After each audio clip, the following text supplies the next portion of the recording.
In the quiet hum of my self-sufficient backyard, a revolution brews. Not with protests or manifestos, but with the whirring of an ether-powered generator, the scent of fresh tomatoes hanging heavy in the morning air, and the quiet triumph of a mind unshackled from economic servitude. Here, I don't just grow food. I cultivate freedom. No grid dependency, no overpriced supermarket produce, no mindless obedience to a system that thrives on keeping people powerless. This is the heart of true self-sufficiency.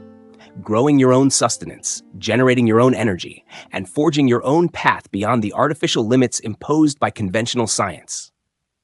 Many of you watching already know the truth. The kind of truth that gets buried beneath bureaucracy and corporate interests. The so-called laws of physics, the rigid doctrines of modern science, they all have one thing in common. They're meant to keep you in line.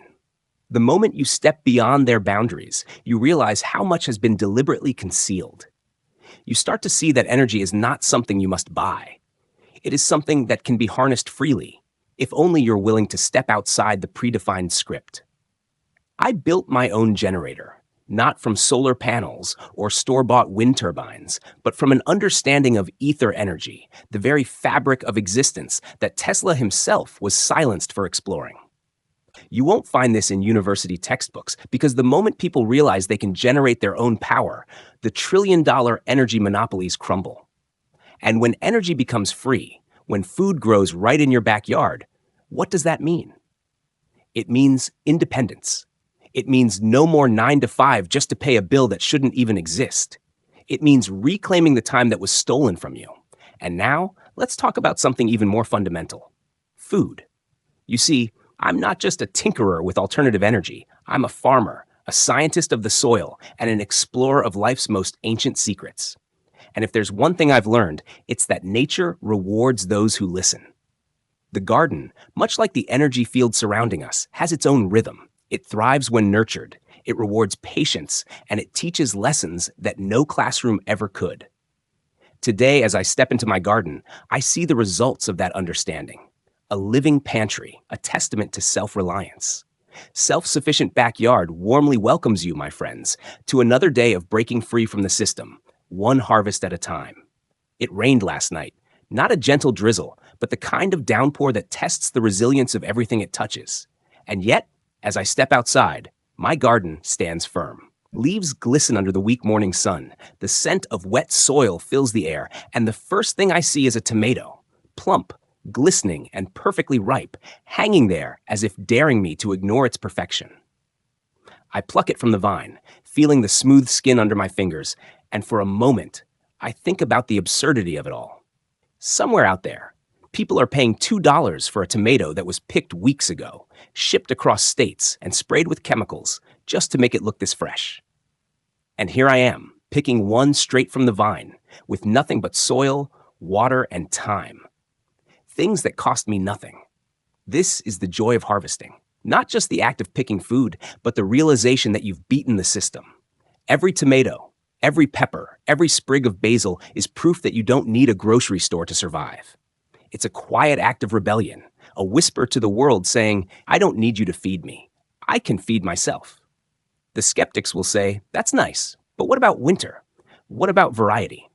They ask these questions as if humans haven't been preserving food for thousands of years, as if greenhouses, fermentation, and root cellars haven't existed since before electricity. The only reason people believe they must rely on supermarkets is because they've been conditioned to forget how simple self-sufficiency really is. And let me tell you something. The weather? It's unpredictable, but so is life. The key to thriving isn't in controlling nature, but in working with it. Some days you get perfect sunshine, and some days you get relentless rain. But if you build your garden right, if you understand the rhythm of the earth, you will always have food. As I harvest today, I think about my ancestors, about those who lived before food was something you scanned at a checkout counter. They didn't wake up worrying about supply chains or inflation. They woke up, walked outside, and took what they needed from the land. They understood something that modern society has lost. The soil provides for those who respect it. And here's the best part. Once you start harvesting your own food, you begin to understand real wealth.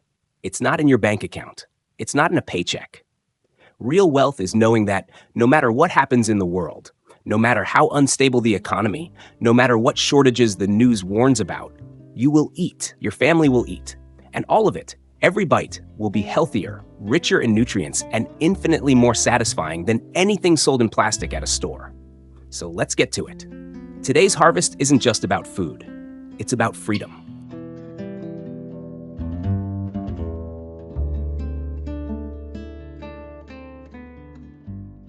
A self-sufficient economy is not just a dream of homesteaders. It is the foundation of true global freedom. Imagine a world where every person had the power to grow their own food, generate their own energy, and build their own machines. That world would not be dictated by centralized authorities, corporations, or artificial shortages. It would be a world where individuals controlled their own fates, where the chains of economic dependence were shattered, and where time, our most precious resource, was reclaimed. But look at the reality we live in. The service economy, the very structure that has engulfed modern civilization, is not built to empower people. It is designed to keep them busy. The system thrives on your dependency, ensuring that your time is spent working for someone else, buying food from someone else, paying for energy controlled by someone else. The more dependent you are, the less time you have to think, to innovate, to question, to build something truly your own. This is why self-sufficiency is so much more than growing a few vegetables. It is an act of revolution. Every step toward independence is a step away from control. And yet, even in something as seemingly simple as gardening, there are profound lessons about how the world actually works. Take flowers, for example.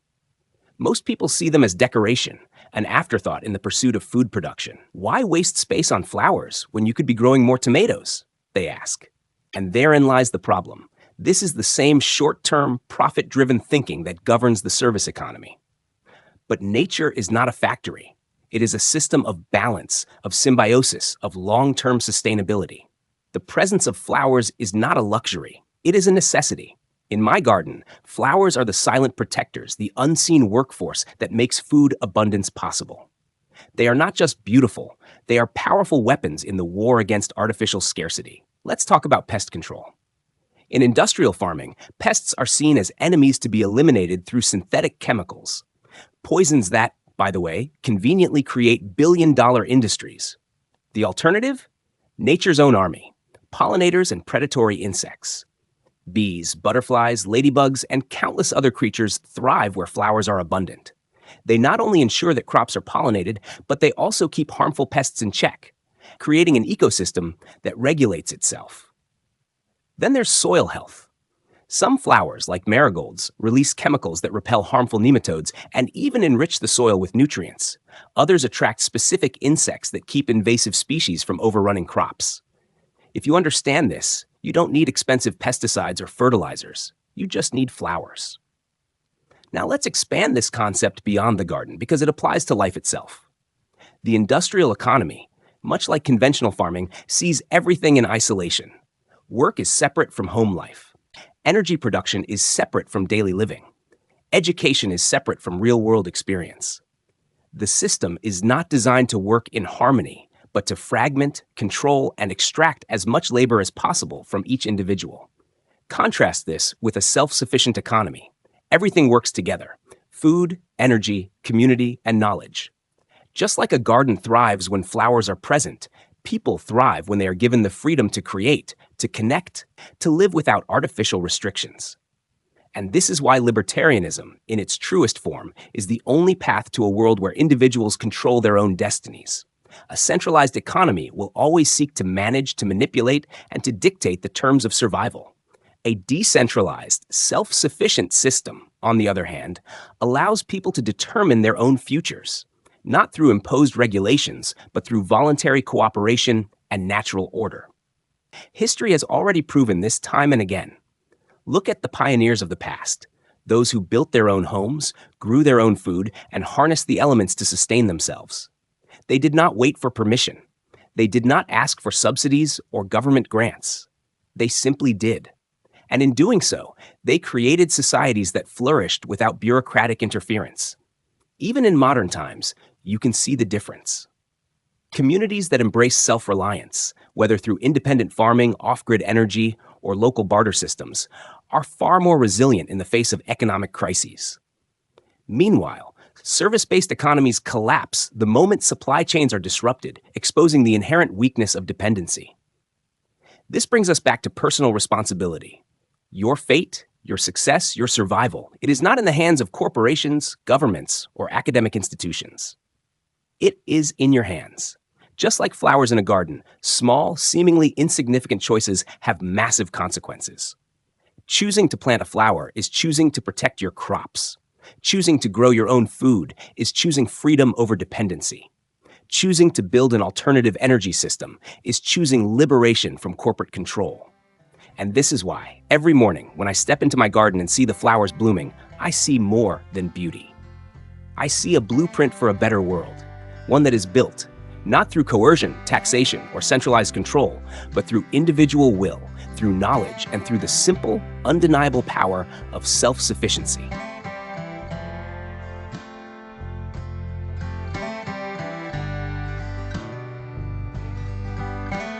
A self-sufficient economy is not just about survival. It's about reclaiming control over our own destiny. A world built on self-reliance is a world where individuals, not institutions, hold the power. Imagine a society where people grow their own food, generate their own energy, and craft their own tools without dependence on bureaucratic systems. That world is free. That world is liberated. But in contrast, the modern service economy ensures that people remain tangled in a web of endless obligations, working longer hours, chasing fleeting promotions, and spending hard-earned money on products they could have made themselves. Under a service economy, personal fate is an illusion. An algorithm dictates your job prospects, a corporation decides your food quality, and an energy provider determines whether your home stays warm in winter. The moment individuals trade their self-sufficiency for convenience, they place their lives in the hands of a system designed to extract from them, not empower them. Yet nature, in all its wisdom, has a lesson for us. Growth must be intentional. Growth is not about letting everything run wild. It is about cutting back the unnecessary, about directing energy toward what truly matters. And in the same way that a well-maintained plant thrives through pruning, so too must individuals and societies prune away the excesses that weaken them. Let's talk about pruning, not just in gardening, but in life. Every strong plant, no matter how healthy, will eventually grow in ways that are counterproductive.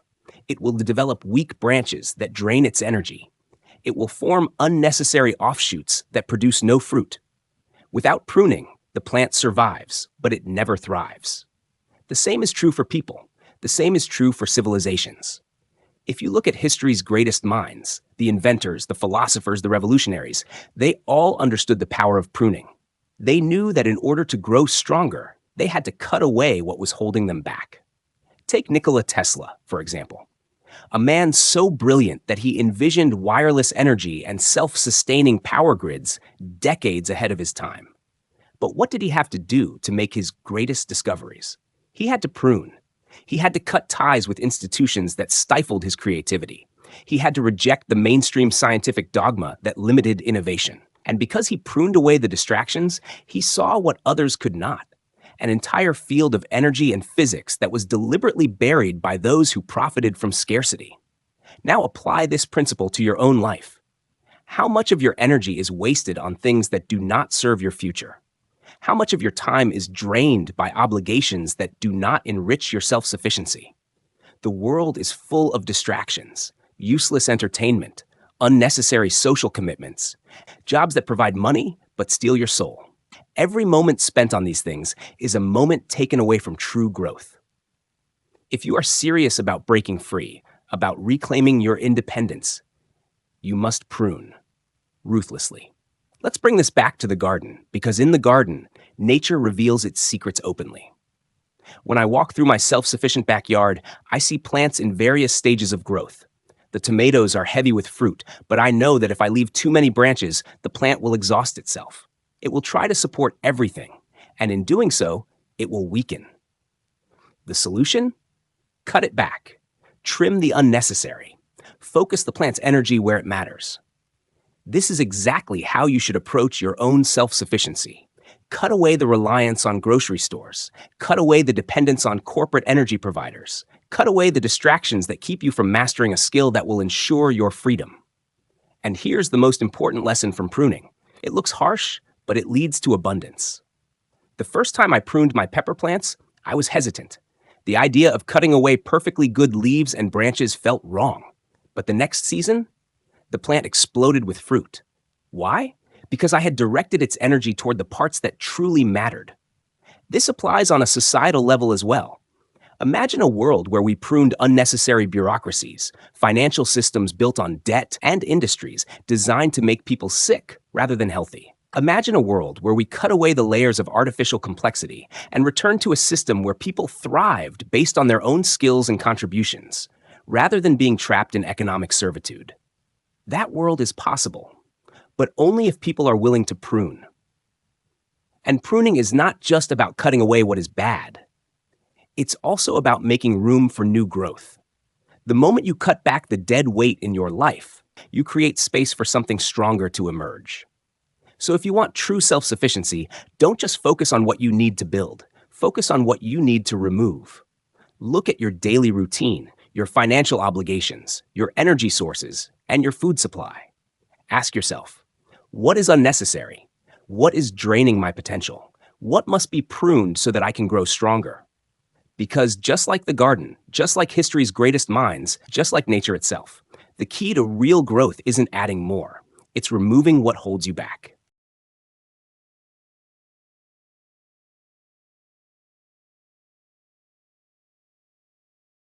At the heart of all this, beyond the philosophy, beyond the mechanics of energy, beyond the principles of pruning, lies the simple but revolutionary act of growing your own food. It doesn't matter where you live. It doesn't matter how much space you have. Whether it's a backyard, a balcony, or a few containers by your window, the moment you take control of your own food supply, you take control of your life. You sever one more link in the chain of dependency. You reclaim something that was stolen from modern civilization, the right to feed yourself without permission. And here's the most beautiful truth of all. Once you start growing your own food, you start seeing the world differently. You begin to notice how much of the system is built on deception. You realize that nature is abundant, that food isn't meant to be scarce, that energy isn't meant to be owned by corporations. The moment you see a tomato ripen in your own garden, without the need for chemicals, without the need for corporate intervention, something shifts inside you. You start asking dangerous questions. If I can grow food this easily, why are people starving? If I can generate energy myself, why do I need to pay for it? If I can live without these systems, what else have they been lying about? And that is why self-sufficiency is the ultimate act of defiance. It's not just about survival. It's about awakening. It's about shaking off the distractions, the conditioning, and the fear that has been programmed into people since birth. This is why I do what I do, and this is why you must do it too. Because every single person who grows their own food, who learns to generate their own power, who builds instead of buys, that person is a light in the darkness. That person is a threat to a system that only thrives when people remain powerless. And here's the truth they never want you to know. You are not powerless. You are capable of more than you've been told. You are capable of feeding yourself, of sustaining yourself, of creating a life that does not depend on permission from those who seek to control you. So don't wait. Start where you are. Start with what you have. If all you can grow is a single pot of herbs, then start with that. If all you can do is replace one meal a week with something from your own hands, do it. Because every small step is a crack in the system. Every homegrown vegetable is a declaration of independence. Every person who reclaims their power makes it harder for the machine to function. And if you ever feel alone in this journey, know that you are not. You are part of a growing movement. People who are waking up, who are breaking free, who are choosing to live deliberately rather than be consumed by a system designed to keep them asleep. To those of you who have been here from the beginning, who have shared your own journeys, who have supported this mission, not just mine, but our mission, I thank you. Your commitment to self-reliance, to truth, to breaking free from the cycle of control is what makes this all possible. You are proof that this way of life is not just possible, it is inevitable. So, my friends, let's keep growing. Let's keep building. Let's keep pruning away what no longer serves us and cultivating a future where we are truly free. Self-sufficient backyard, thanks you for being part of this journey. Until next time, keep growing, keep questioning, and most importantly, keep reclaiming your freedom.